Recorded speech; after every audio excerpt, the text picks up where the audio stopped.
감사합니다. 우리 아이들 또 이렇게 구속사 우리 목회자와 또 교사 선생님들이 아주 그냥 열심으로 한마음 한뜻이 되어서 가르치고 있습니다. 여러분 항상 기도해 주시고 관심을 많이 가져주시길 바랍니다. 예, 우리 오늘은 이제 예배하는 신앙 5번째 시간 갖도록 하겠습니다. 오늘은 이제 예배로의 부름이라고 하는 하나의 주제를 가지고 말씀을 좀 전하겠습니다. 예배가 복음이다라고 하는 이제 지난 시간에 말씀을 드렸지요. 그래서 설교만 복음적으로 하면 그게 아니라 예배 순서, 모든 순서 구성 요소 하나하나 자체가 다 이제 복음을 담아내고 있는 것이고 복음을 드러내는 것이다라고 말씀을 드렸습니다. 잠깐 요약을 해드리면요. 첫 번째는 이제 예배로의 부르심이 있죠. 거룩하신 하나님이 우리를 불러주시는 거죠. 불러주시는 거예요. 그래서 여기에서는 성경을 낭독하거나 그 다음에 송영, 우리가 첫째 찬송을 이제 닥살러지라고 얘기하는데 이 송영을 하는 것을 통해서 하나님의 이름을 높여드리고 이제 그분을 묵상하며 신앙 고백하며 나아가는 것이죠. 두 번째는 이제 죄의 고백이 있죠. 거룩하신 하나님을 대면하였기 때문에 그 대면한 그 거룩하신 하나님을 통해서 우리의 죄된 본성을 직시하게 됩니다. 그래서 이사야가 고백했던 것처럼 내가 화로다, 나는 망하게 되었다라고 고백했던 것처럼 여기서 죄의 고백이 있는 것이죠. 그래서 이제 이 순서에는 이제 십계명의 낭독이 있고요. 또 죄의 고백이 있고 사죄의 선언이 있다라고 말씀을 드렸습니다. 세 번째는 이제 그 사죄의 선언을 받은 자로서 세 번째 순서가 이제 감사와 헌상입니다. 그러니까 하나님 앞에 우리가 어떤 죄인이었음에도 불구하고 이렇게 용서받은 우리가 하나님 앞에 자기를 드리는 것은 너무나 자연스러운 논리적인 귀결이겠죠.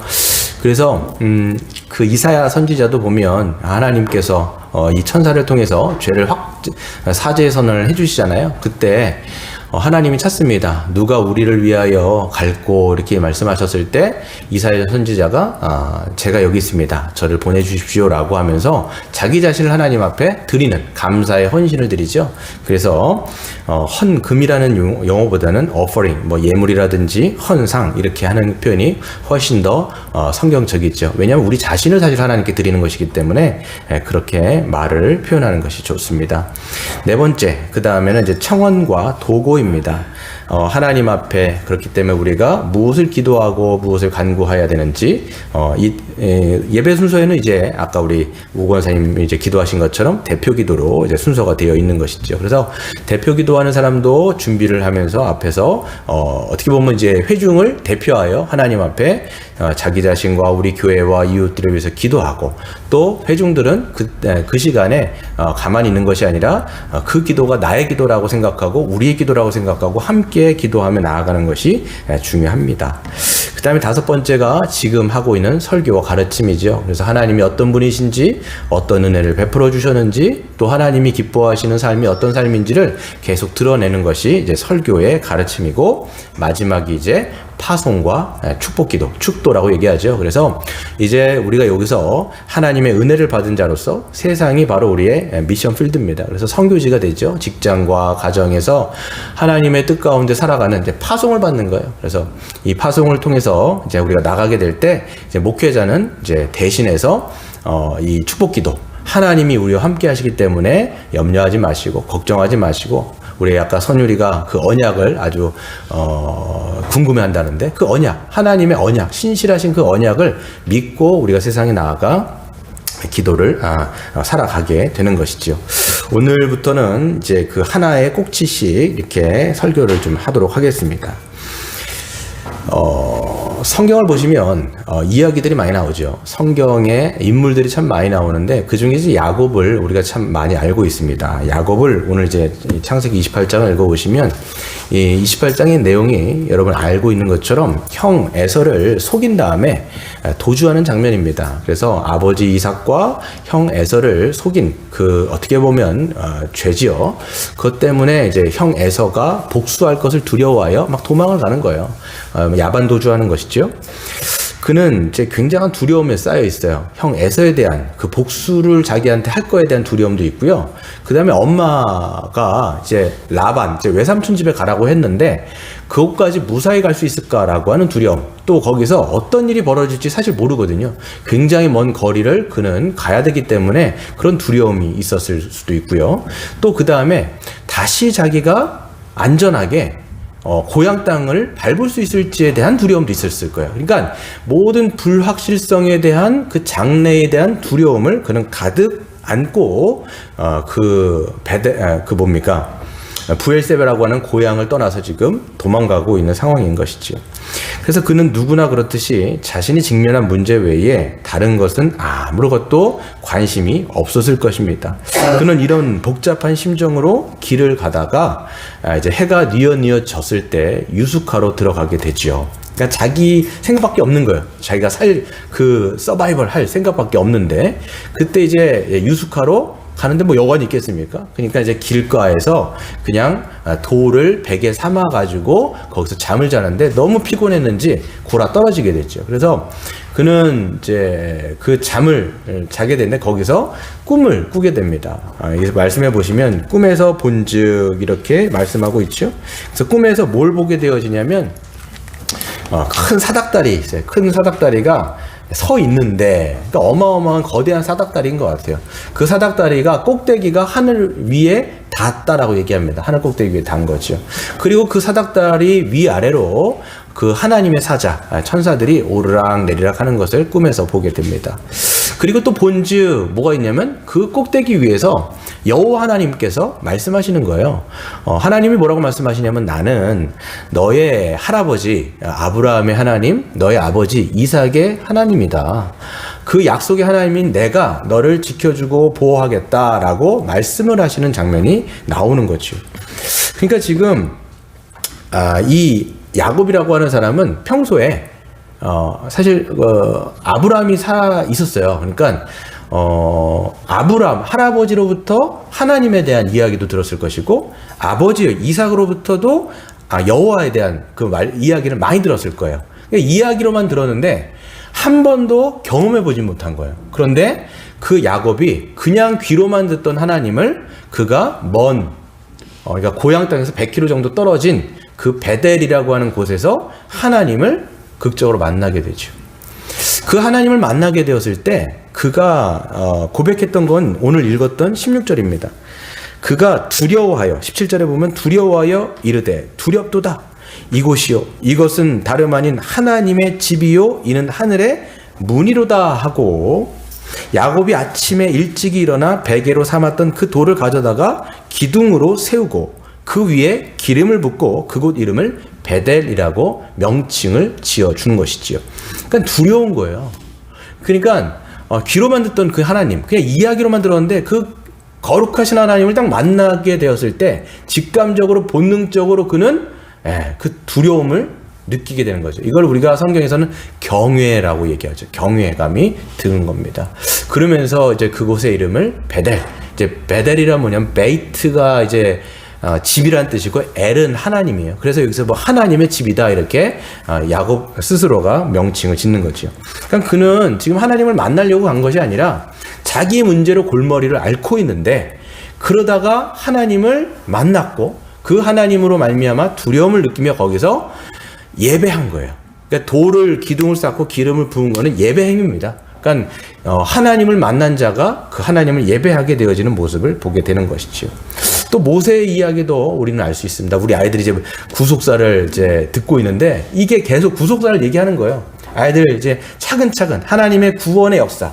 아까 이제 우리 주환이가 이렇게 했는데 많이 컸네요 보니까.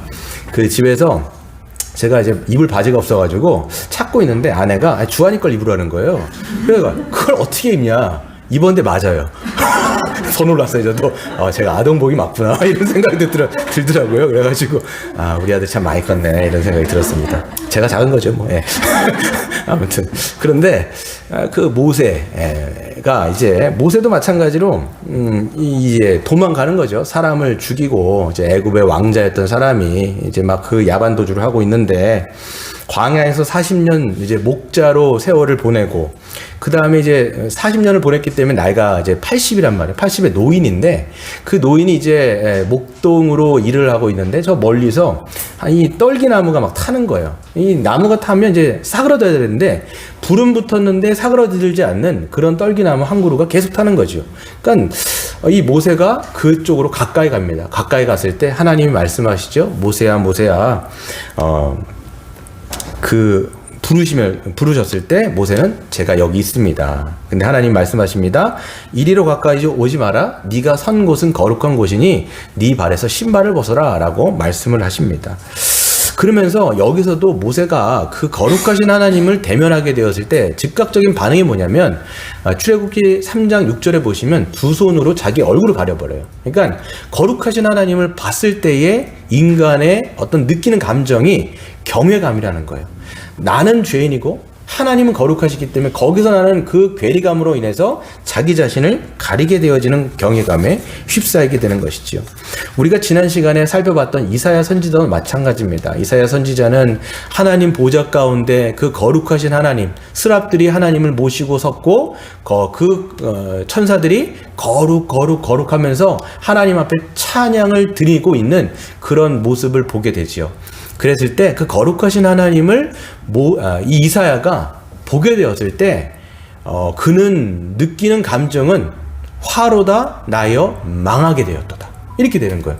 그러니까 그 거룩하신 하나님 앞에 자기의 부패함과 죄악이 드러났을 때 그는 자기의 그 전 존재가 거의 해체되어지는 그런 그 경험을 하게 되는 거죠.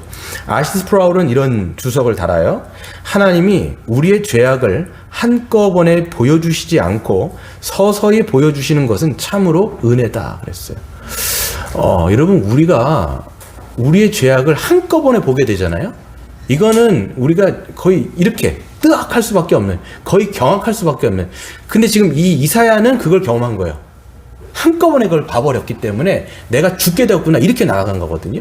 근데 이렇게 보여주시지 않고 우리 아름 서서히 다시 보여주시는 거예요. 우리가 어떤 삶에 있어서 경험하다 보면 내가 죄인이구나, 내가 하나님 앞에 설 수 없는 자가 맞구나, 이걸 계속 경험하게 되는 게 이게 하나님의 은혜거든요, 어떻게 보면.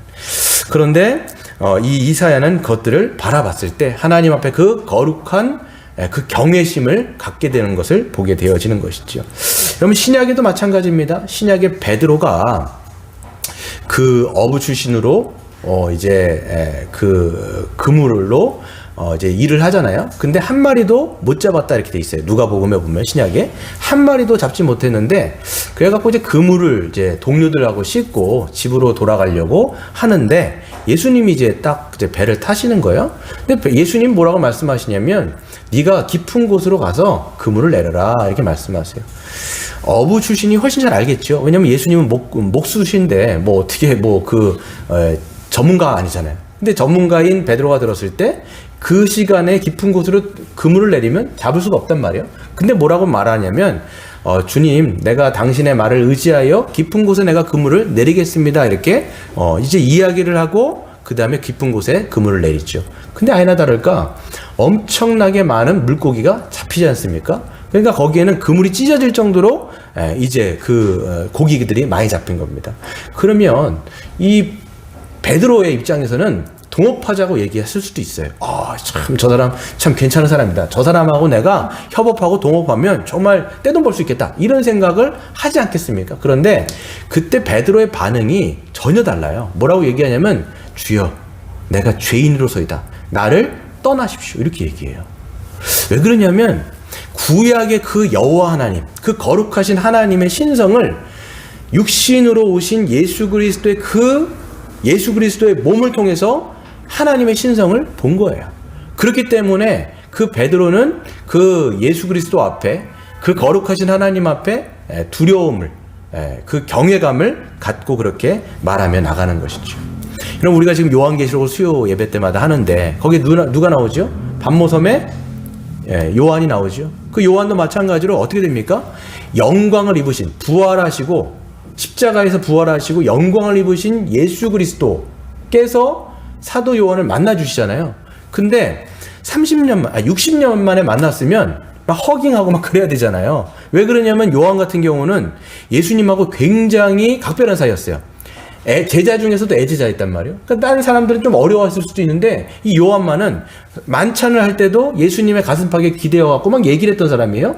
그럼 60년 만에 만났으면 정말 기뻐하면서 허깅하고 막 그렇게 했어야 되는데 안 그런 거예요.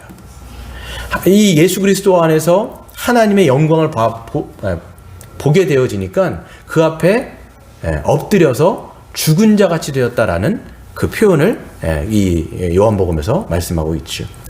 여러분, 구약에서 신약이나 구약에 나오는 모든 사람들은요, 거룩하신 하나님의 임재를 경험하게 되었을 때 즉각적으로 자신의 죄와 부패함을 보게 되어지고 그 앞에 두려움을 경험하게 되어집니다. 하나님이 성경의 사건들을 통해서 말씀하시고자 하는 내용이 뭐냐? 그 메시지가 뭐냐? 주님을 만나는 것은 두려운 일이라는 거예요. 경외하는 일이라는 거예요. 경외감을 갖는 것이 우리의 어떤 그 예배를 통해서 드러나게 되어지는 우리의 감정이라는 것이죠. 그렇다면 여러분, 인간이 하나님을 경험하게 될 때 왜 두려움의 감정을 느끼는가? 그 이유가 뭐냐? 바로 하나님이 거룩하시기 때문이에요. 네. 우리가 거룩하다라는 표현을 쓸 때 이 거룩이라고 하는 것을 우리는 도덕적으로 흠이 없다, 이런 표현을 할 때 이제 거룩하다라는 이제 이야기를 한단 말이에요. 근데 그것도 부차적인 의미입니다. 흠이 없고 어떤 점도 없고 흠이 없는 그런 도덕적인 어떤 선포를 얘기할 때도 쓰이지만 1차적인 성경의 의미는 뭐냐면 구별되다라는 거예요. separate 되는 거죠. 구별되어지고 분리된다라는 것이죠. 이것을 신학자들이 뭐라고 얘기하냐면 하나님의 절대 타자성이라고 얘기하죠. 하나님은 우리와 완전히 차원이 다른 어떤 존재이신 거예요. 이 타자성을 얘기하는 겁니다. 그래서 여러분, 우리는 본질이 완전히 다른 존재를 상상할 수가 없어요. 우리가 이 세상에서 경험하는 어떤 존재도 결코 우리와 완전히 다른 존재는 아니에요. 그러니까 우리가 서로 다르다 얘기하잖아. 디퍼런스 얘기하는데 이것도 종이 다른 뿐인 거죠. 사람과 개가 다르고 개와 고양이가 다르고 이렇게 서로 다르다란 말을 쓰는데 하나님께는 다르다란 표현이 아닌 거예요. 그래서 절대 타자성, 어더슨 이스라고 써요. 완전히 다른 존재인 거예요. 다른 존재. 여러분, 인간이 가장 두려워하는 게 뭐냐면 자연이라고 얘기합니다. 자연. 그러니까 여러분, 저도 가본 적이 없는데 뭐 나이아가라 폭포라든지 뭐 그랜드 캐년이라든지 뭐 이과수 폭포라든지 뭐 가보신 분들 계시잖아요. 저도 그냥 글로만 봤는데 그냥 그런 데를 가게 되어지면 사람은 이 뭔가 너무나 큰 위험과 그 위험 때문에 압도당하죠. 그러니까 약간 경외감마저 드는 거죠. 그래서 프로이드라고 하는 심리학자가 뭐라고 이야기했냐면 인간이 자연을 너무나 두려워했기 때문에 그 두려움을 이기기 위해서 신이라는 존재를 만들었다라고 얘기할 정도로 자연을 두려워합니다. 그런데 프로이드가 사실 잘못 생각한 거죠. 이 모든 자연 만물조차도 그것을 만드신 분이 계신 거예요. 그게 바로 하나님이시고 그 하나님께서 모든 피조 세계를 만드신 거죠. 그렇기 때문에 우리가 존재하고 있는, 우리가 경험하고 있는 모든 어떤 피조물도 우리는 하나님과는 전혀 다른 존재인 것이죠. 그렇기 때문에 우리가 자연을 바라보면서 경외감을 드는 것보다도 훨씬 그 만물의 왕이시고 절대 타자이시며 이 만복의 근원이신 하나님을 만나게 됐을 때 야곱이 느꼈던 것처럼 경외감을 갖게 되는 것은 너무나 당연한 겁니다. 그래서 루돌프 오토라고 하는 신학자는 이렇게 얘기합니다. 하나님의 거룩함이 우리 인간 안에 두려운 신비를 불러일으킨다. 이 두려움은 몸과 마음이 압도된 상태에서 인간은 자신의 피조성을 느끼게 되는 거예요. 그러니까 무한하신 절대자를 만나다 보니까 뭐를 느껴요? 우리가 유한한 존재구나. 이걸 느끼는 거예요. 여기에서 예배가 되는 거예요. 여러분, 예배의 대상은 절대 타자시기 때문에 우리와 전혀 다른 존재이기 때문에 절대자를 만나면 우리의 유한성을 느끼게 되어지고 두려운 신비감에 사로잡혀서 그분을 예배할 수밖에 없는 거예요. 야곱이 그냥 귀로만 들었던 하나님을 딱 만나니까 직감적으로 자기의 돌을 딱 세워가지고 기름 붓고 예배해버린 거예요. 이건 우리와 차원이 다른 분이구나. 이렇게 예배가 시작되는 것이죠. 예. 그래서 여러분, 거룩한 예배. 그렇다면 여러분, 우리가 드리는 예배가 왜 거룩할까요? 지금 저와 여러분이 하나님 앞에 예배를 드리는데 이게 왜 거룩할까요? 엄숙하게 진행되어지기 때문에, 그런 의식이 때문에 거룩할까요? 제가 이렇게 가운을 입고 뭐 성가대가 있는 데는 뭐 성가대 가운을 입고 뭐 이런 것을 거룩하게 진행하기 때문에 거룩할까요? 아니면 종교적으로 거룩한 공간 안에서 뭐 파이프 오르간이 막 울리고 웅장한 음악이 막 울리고, 우리는 그렇진 않지만 막 그런 음악이 막 흐르기 때문에 우리가 이 예배가 거룩한 것이냐라고 했을 때 그렇지가 않다라는 거예요. 저와 여러분이 지금 드리는 예배가 왜 거룩한가? 바로 우리의 예배를 받으시는 대상이 거룩하신 하나님이시기 때문이에요. 거룩하신 하나님 앞에 우리가 예배를 드리기 때문에 우리의 예배가 거룩한 것인 것이죠. 그래서 여러분, 예배의 시작이 중요합니다. 예배의 순서에서 예배의 부르심이라고 우리 이제 되어 있는데, 우리 예배의 이 시작, 예배 부르심으로 시작하는 거죠. 그래서 하나님이, 그 거룩하신 하나님이 저와 여러분 같은 죄인들을 불러주시는 거예요. 내게로 나오라, 이렇게 말씀하시는 거예요. 그 거룩하신 하나님이 불러주시기 때문에 우리가 나아가는 것이죠. 그러면서 우리가 이제 말씀을 거기서, 우린 지금 묵도로 하고 있지만 묵도도 있지만 사실 성경의 구절을 낭독함을 통해서 하나님이 어떤 분이신지를 우리가 선포하고 그 하나님이 우리를 부르신다라는 것들을 이제 성경 낭독을 통해서 부르는 거죠. 그러면서 우리가 이제 일어나가지고 뭐를 부릅니까? 송영을 부르는 거예요. 송영. 오늘 뭘 불렀죠? 찬송가 8장. 거룩 거룩 거룩 전능하신 하나님. 이른 아침에 우리가 하나님을 찬양합니다. 이런 찬양을 부르면서 주님의 주님 되심, 그 하나님의 거룩하심, 이거를 우리가 묵상하고 생각하며 우리가 주님 앞에 나아가는 거죠. 그럴 때 뭐를 우리가 경험하게 되는 거냐면, 야곱이 느꼈던 것처럼, 이사야가 또 요한이 느꼈던 것처럼, 우리와는 본질적으로 다른 그 거룩하신 하나님 앞에 우리가 섰는데 우리의 죄가 보이는 거예요. 우리의 부패가 보이는 거예요. 그럼에도 불구하고 그분이 예수 그리스도의 그 십자가의 보혈을 통해서 우리를 불러주신 거에 너무 감격하는 거죠. 그러면서 감사하는 거죠. 그 거룩하신 하나님이 우리 아버지가 되시는구나. 그 거룩하신 하나님이 우리의 인생을 다 책임져 주시는구나. 그 거룩하시고 전능하신 하나님이 신실하게 우리의 인생을 이끌어 가시고 오늘도 우리를 불러주셔서 우리의 예배를 받아주시는구나. 너무 감사하다. 너무 감사하다. 여기서 감격도 나오지만 여기서 회개도 터지는 거예요. 그 거룩하신 하나님 앞에 내가 서보니까 자격이 없거든요. 그러니까 거기 앞에, 하나님 앞에, 그 거룩하신 하나님 앞에 자기의 죄를 토설하는 것이 이 예배의 순서에 연결되는 게 바로 죄의 고백이 그래서 나오는 거예요. 하나님, 그렇게 하나님은 신실하신데 저는 주님 앞에 신실하지 못했네요. 하나님은 그 사랑이 변하지 않는데 제 사랑은 날마다 변하네요.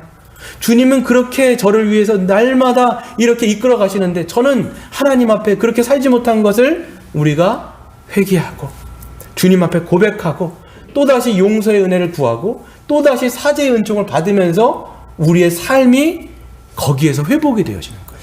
회복이 되어지는. 그래서 여러분, 이렇게 일련의 과정들이 이 예배의 순서 가운데 있음을 여러분이 기억하셔야 됩니다. 근데 하나 좀 더 얘기해 볼 텐데요. 이 우리의 예배를 거룩이 아닌 속되게 만드는 것은 또 뭘까요? 이 예배가 거룩한데 이 예배를 속되게 만드는 것이 뭘까 생각해 보면, 먼저는 아무런 생각이 없이 나오는 거예요. 그러니까 아무런 준비 없이, 아무런 생각 없이 그냥 내가 지금 거룩하신 하나님 앞에 나아간다라고 하는 인식조차 없이 그냥 예배에 와가지고 그냥 막 예배를 하는 것도 아니고 안 하는 것도 아니고 이렇게 하는 방식은 예배를 속되게 만드는 것이다 라고 우리는 말할 수 있습니다.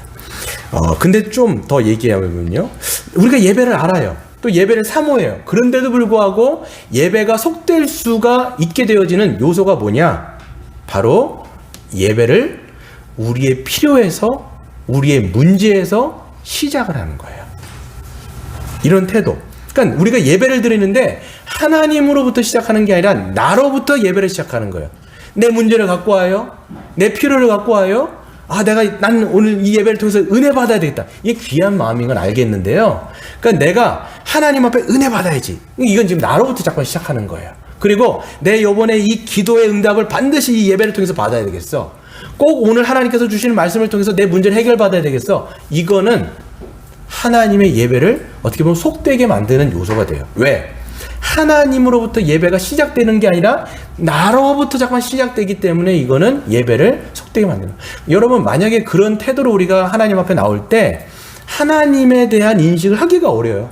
지금 내가 만군의 여호와 앞에 서 있구나, 내가 지금 거룩하신 하나님 앞에 내가 이 죄인이 나가고 있구나라는 것을 인식하지 못하기 때문에 그렇다라고 말씀을 드릴 수 있습니다. 그래서 여러분, 우리가 예수님이 제자들에게 말씀하신 주기도문의 순서에서도 우리가 알 수가 있어요. 기도에서도 이게 순서가 명확하게 나타납니다. 여러분, 주기도문 처음이 뭐지요? 하늘에 계신 우리 아버지라고 우리가 하나님을 부른단 말이에요. 그러면서 바로 오늘 우리에게 일용할 양식을 주십시오, 이렇게 기도하나요? 아니죠. 그건 네 번째가 있어요. 하늘에 계신 우리 아버지여 부른 다음에 하나님의 이름이 거룩히 여김을 받으시오며, 이렇게 나가는 거예요. 그리고 하나님의 뜻을 위해서 기도하고, 그 다음에 하나님의 나라를 위해서 기도하고, 그 다음에 네 번째가 뭐예요? 오늘날 우리에게 일용할 양식을 주십시오라고 하는 나의 문제로 그 다음 가는 거예요. 시선은 그렇기 때문에 기도도 마찬가지로 하나님께로 나아가고 나에게로 나아가는 거예요. 그러니까 여러분, 거룩한 기도라는 게 뭐냐면 그냥 자기의 소원을 막 목록을 만들어 놓고 막 기도하는 게 거룩한 기도가 아니라, 내가 지금 기도를 하고 있는 그 대상이 누구신지를 인식하고 그 거룩하신 주님 앞에 내가 기도하고 있다는 그 인식이 있을 때 거룩한 기도가 되는 거예요. 기도가 그렇다면 하물며 예배는 어떨까요? 예배도 마찬가지겠죠. 내가 그 거룩하신 하나님 앞에 나아가고 있다는 그 인식, 그것을 묵상하면서 나아갈 때 이 예배가 하나님 앞에 거룩한 예배요, 또 우리에게는 복된 예배가 되는 것이죠. 이것이 우리의 예배를 거룩한 예배로 되게 만듭니다. 적용 하나 할게요. 그렇다면 진짜 중요한 건 뭐냐? 예배의 첫 1분이 굉장히 중요한 거예요. 여기서 우리는 거룩하신 하나님을 대면하지요.